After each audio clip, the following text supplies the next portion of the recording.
Kung hindi mo na itatanong, kami ho ang may-ari ng mga bahay na yan. Ako yung tumira dyan ng 6 years, nagbayad ng pag-ibig. At dyan ako nag-aral. Kami ho ang gumawa ng komersyong yan, si tatay. At alam nyo na ho, sa buhay ng Pinoy, meron talagang mga asungot, mamamatay at yawatan.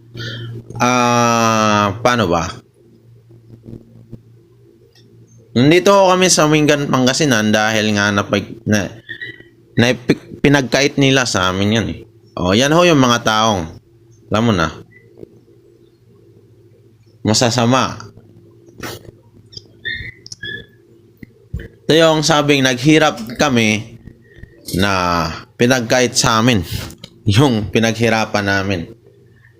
At gusto kong mag-file ng kaso dahil nga ang daming nilabag. Oh, karapatan ho namin yan.